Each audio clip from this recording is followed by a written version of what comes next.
Good morning, students. Today I am going to teach exercise 6.5. बच्चों मैंने 18 number तक आपको क्वेश्चन बता दिया है। 19 नंबर क्वेश्चन आप देखेंगे, बहुत ही सिंपल क्वेश्चन है, केवल थोड़ा सा प्रोसेस समझना है। अगर आप उस प्रोसेस को समझ जाएंगे तो आपको क्वेश्चन सॉल्व करने में कोई भी प्रॉब्लम नहीं क्रिएट होगी। कैसे? देखिए 19 नंबर क्वेश्चन लिखा है, अब उसको समझना है।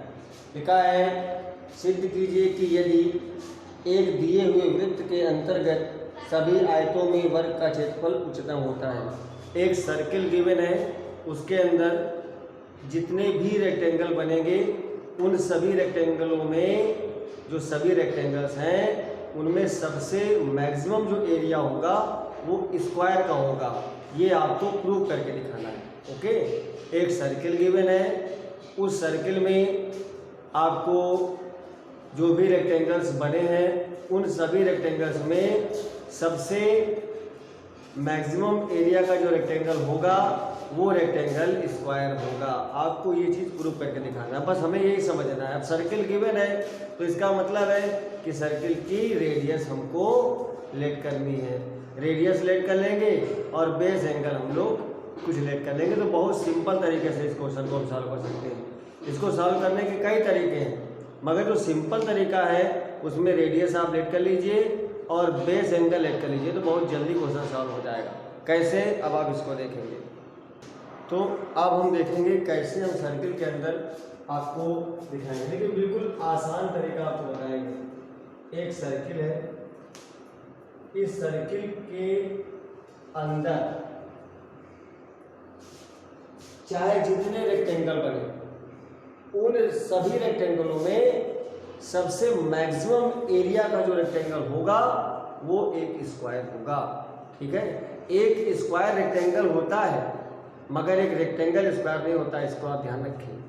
तो जो भी मैक्सिमम एरिया रेक्टेंगल्स होंगे उसमें सबसे अधिक जो एरिया होगा वो एक स्क्वायर का होगा। देखिए हम प्रूव करेंगे, बनाएंगे हम रेक्टेंगल, लेकिन प्रूव करके आपको ये दिखाएंगे कि वो रेक्टेंगल क्या है, एक स्क्वायर है। ध्यान से समझे। बना रहे हैं भाई एक रेक्टेंगल, ये देखिए एक रेक्टेंगल बना, ये देखो यहां पर लेट किया, let the radius of circle be r and base angle theta. हमने लेट किया कि जो सर्किल है उसकी रेडियस आर है और जो बेस एंगल है वो थीटा है। ओके, अब आप देखेंगे कि कैसे हम इसको सॉल्व करेंगे। बहुत ही सिंपल तरीका है। आप इसे बेस एंगल बेटा ऐसे बना लेंगे, देखिए बनाया, और यहां पर हमने थीटा लेट कर लिया। ठीक है, अब हमने चलो नाम ही ले लेते हैं। यहाँ पर एक्स वाई लेट करेंगे तो फिर आप लोग कंफ्यूज हो जाएंगे। यहाँ पर देखिए लेंथ और ब्रेथ दोनों हमें इस एंगल की सहायता से निकालना है। उसके लिए सुन लीजिए, ये रेडियस इसकी कितनी है, आर है, तो ये भी आर है। टोटल कितनी हो जाएगी, 2r हो जाएगी, हो जाएगी बस। अब ट्रायंगल हम लोग लेंगे और इस ट्रायंगल में थीटा और 2r की हेल्प से, यानी 2r का मतलब हाइपोटेन्यूज की हेल्प से हम लेंथ और ब्रेथ निकालेंगे और फिर उसका एरिया निकालेंगे। फिर एरिया हम देखेंगे मैक्सिमाइज क्या है। कल हमने क्वेश्चन पूछा था टेस्ट में कि फंक्शन कब मैक्सिमम होता है, आप लोगों ने गलत उसमें किया है। अगर फंक्शन का डबल डेरिवेटिव 0 से छोटा होगा यानी माइनस होगा तभी फंक्शन जो है मैक्सिमाइज होता है। आप लोगों ने उसमें ग्रेटर लिखा है, बहुत लोगों ने ग्रेटर देन और इक्वल टू लगा दिया है, कि बहुत से लोगों ने इक्वल लगा दिया है। आपको हमने कई बार बताया है कि फंक्शन की मैक्सिमम वैल्यू तब निकलेगी जब डबल डेरिवेटिव का जो सिंबल है वो माइनस होगा। पॉजिटिव में तो मैक्सिमाइज हो जाएगा। मैंने आपको टेंजेंट ड्रा करके भी दिखाया था ग्राफ से, तो आप लोग समझ गए थे। तो ये कैसे गलती आप लोगों से हो रही है? इसका मतलब है कि आप लोग डीपली पढ़ नहीं रहे, या तो आप वीडियो को ध्यान से देख नहीं रहे हैं। प्यारे बच्चों, आप लोग वीडियो को ध्यान से देखें। कहीं कोई डाउट अगर हो रहा है तो आप तुरंत कंफर्म करें, टीचर के पास फ़ोन कर लें, व्हाट्सएप कर लें, जैसे भी आपको सही लगे आप वैसे उसको कन्फर्म कर लें। ओके, देखिए कैसे करेंगे, सुनना। ए ट्रायंगल ACB CAB, त्रिभुज CAB में अब यहाँ पर अगर हमें बेस निकालना है और ये हाइपोटेन्यूज यानी कर्ण दिया है, तो आधार और कर्ण का संबंध होता है कॉस। तो क्या करेंगे हम, cos theta is equal to base upon hypotenuse, मतलब 2r, AB is equal to what, 2r cos theta. Any problem? No problem. Similarly sin theta y, हमें BC फाइंड करना है, BC परपेंडिकुलर है, हाइपोटेन्यूज मालूम है, तो हमें sin का ही रेशियो लगाना है। sin theta equal to BC upon 2r, तो BC क्या हो जाएगा, 2r sin थीटा। अब हमें प्रोडक्ट को मैक्सिमाइज दिखाना है, मिनिमाइज दिखाना है, तो प्रोडक्ट निकालेंगे। Since area is equal to length into breadth, मतलब BC, this is this 2r cos theta, this is 2r sin theta. Okay, क्या है, देखिए इसमें एक 2 रखिए आप आगे और r स्क्वायर हो जाएगा। 2 sin थीटा cos थीटा होता है sin 2 थीटा, थोड़ा सिंपल हो जाएगा आपका ये देखिए। अब थीटा के रेस्पेक्ट में इसका डिफरेंशिएट कर दीजिए, differentiating with respect to theta. देखिएगा dA upon d theta is equal to 2r square is coefficient and sin 2 theta का जब डिफरेंशिएट करेंगे तो cos 2 थीटा आएगा, 2 थीटा का 2 हो जाएगा, तो क्या आ जाएगा, 2 cos 2 theta. Okay, 4r square cos 2 theta dA upon d theta is equal to this, double derivative d2a upon d theta 2 is equal to, देखना बेटा 4r स्क्वायर cos 2 थीटा का हो जाएगा minus sin 2 theta and 2 theta का हो जाएगा 2 और आगे आ जाएगा, तो क्या हो जाएगा minus 8r square sin 2 theta. Okay, function is, where is, this is function, this. For maximum and minimum के लिए हम लोग क्या करते थे, यहाँ डबल डेरिवेटिव टेस्ट चल रहा है, तो dA upon d theta is equal to 0 for maximum and minimum area. Maximum यानी उच्चतम या न्यूनतम क्षेत्रफल के लिए dA अपॉन d थीटा को 0 कर देंगे, इसको 0 कर दो। 4r square cos 2 theta equal to 0, तो ये तो बेटा 0 हो गया। यहाँ क्या आया, cos 2 theta equal to 0, cos में 0 वैल्यू 90 की होती है, तो क्या लिखेंगे, cos 2 theta equal to cos 90, यानी 2 थीटा इक्वल टू 90, तो थीटा इक्वल टू हो जाएगा 5 यानी 45। अब ये 45 आया है, देखिए putting value of theta in equation third. Equation third में जब ये वैल्यू पुट करेंगे तो देखिए क्या है, इक्वेशन थर्ड कहाँ है, ये देखिए d2a upon d theta 2 is equal to minus 8r square sine 2 theta is 45 minus 8r square into sin 90 and sin 90 is what? sin 90 की वैल्यू कितनी होती है, 1। आप लोग वैल्यू याद कर लें, minus 8r² into 1 minus 8r²। अब क्या हम देख रहे हैं, हमने ये देखा d2a upon d2 less than 0। Why? Because minus 8r² minus is less than 0। तो जब लेस हो गया है तो इट इज क्लियर, स्पष्ट है कि area will be maximum. Area क्या हो जाएगा, मैक्सिमम हो जाएगा। ये तो प्रूव हो गया। अब ये मैक्सिमम एरिया है तो किसका है, इसके लिए हमें लेंथ और ब्रेड्थ को पता करना पड़ेगा।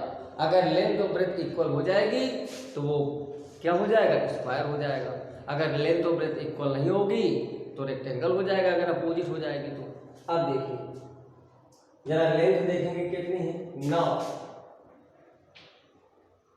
AB is equal to what, 2r cos theta. 2r cos theta means 45।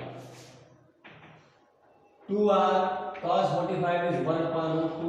√2 से 2 कैंसिल तो आ जाएगा 2r, AB आ गया। And DC is equal to this 2r sin theta. Theta is what, 45। 2r 1/√2, तो ये भी √2r आ गया।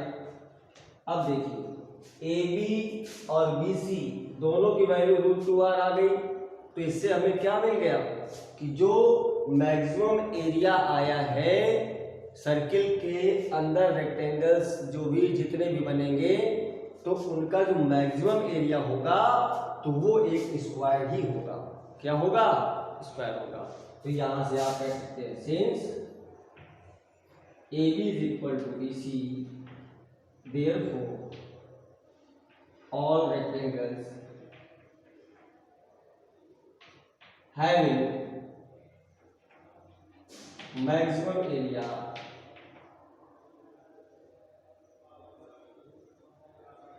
maximum area will be square।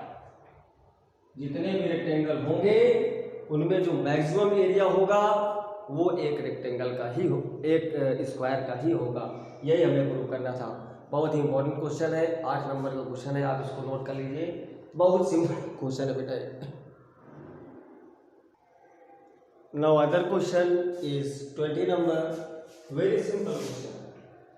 सबसे पहले क्वेश्चन को समझो क्या कह रहा है, सुनिए। सिद्ध कीजिए कि प्रदत्त पृष्ठ एवं महत्तम आयतन के बेलन की ऊंचाई आधार के व्यास के बराबर है। ओके, एक सिलेंडर गिवन है और उस सिलेंडर का टोटल सरफेस एरिया गिवन है।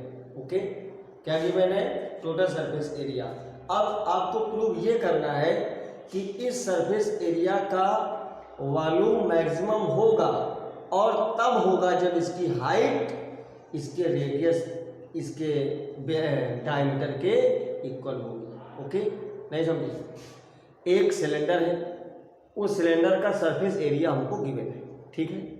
अब इस सिलेंडर का जो वॉल्यूम होगा वो तभी मैक्सिमाइज होगा जब इसकी जो हाइट है वो डायमीटर के क्या होगी, इक्वल होगी। तो बस अब हम लोग इसको देखेंगे कैसे। बिल्कुल सिंपल है। पहले हमें एक बात और नहीं मालूम है, हमें क्या मालूम है कि इसकी आर क्या है, एच क्या है, वॉल्यूम क्या है, सरफेस एरिया क्या है। तो ये हमें लेट करना पड़ेगा। लेट करिए, let the radius of cylinder be r, height h, volume v and surface area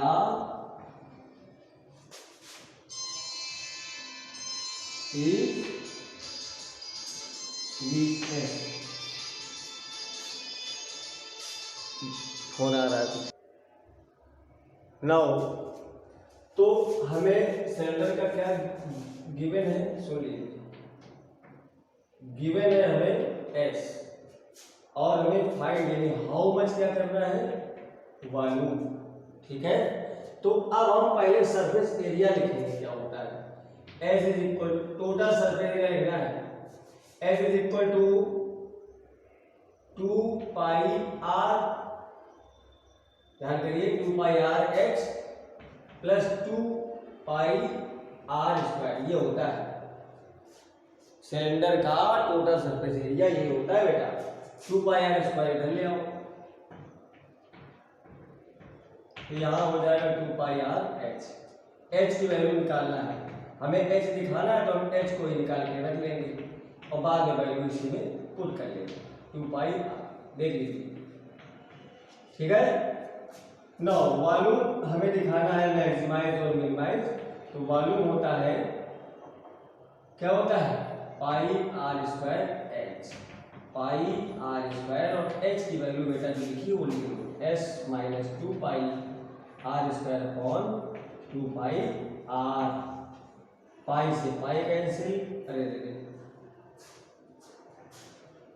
are से ये आर कैंसिल, क्या बचा भाई, r s minus 2 pi r square, what we equal to s r minus 2 pi r cube.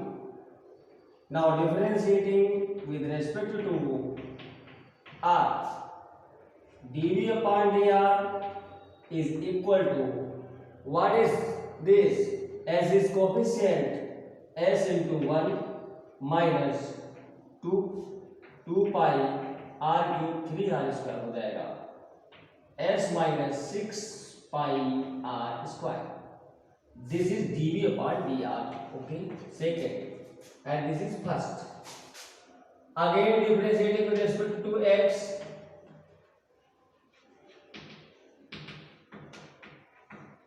एक बार firm का outline करेंगे, surface area दिया गया है, हम उससे ऊंचाई निकालेंगे, ऊंचाई निकालने के बाद में उसका आयतन हमें उच्चतम व निम्नतम दिखाना है, तो उस आयतन के लिए आयतन का फार्मूला लगाएंगे, एच की जगह पर जो वैल्यू हमने निकाला है वो वैल्यू रखेंगे, पाई से पाई को काट देंगे, आर स्क्वायर से एक आर काट देंगे, ओके, जो बचा है उसका मल्टीप्लाई करा देंगे और आर के सापेक्ष इसका अवकलन करेंगे, okay.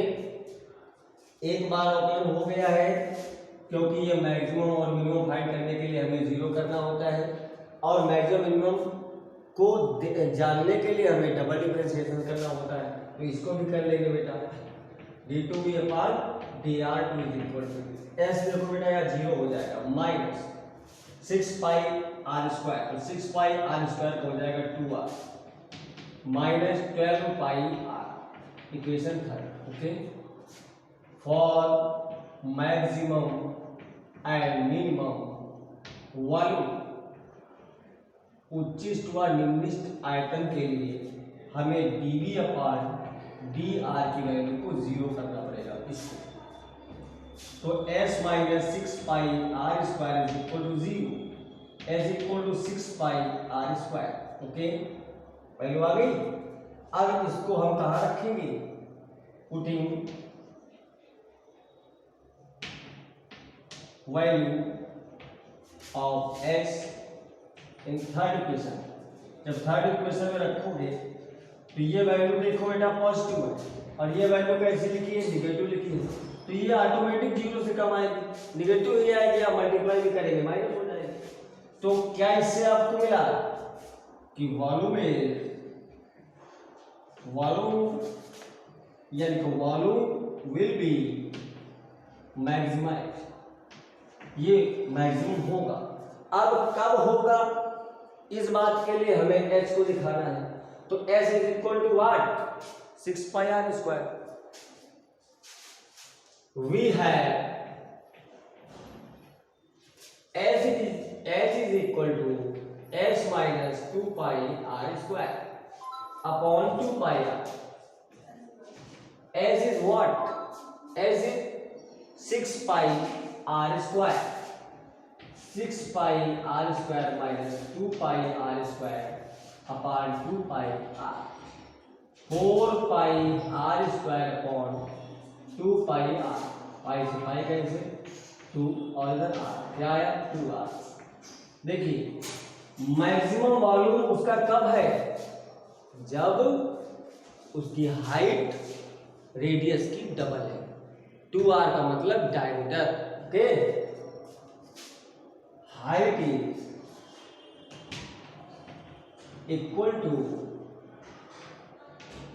Diameter of cylinder, then volume remain maximize या maximum, this is r. Okay बेटा, ऐसे क्वेश्चंस को आप अटेम्प्ट करेंगे, कोई प्रॉब्लम होगी तो आप पूछेंगे, ठीक है। बहुत सिंपल एक्सरसाइज है, सॉल्व करिए। Thank you students.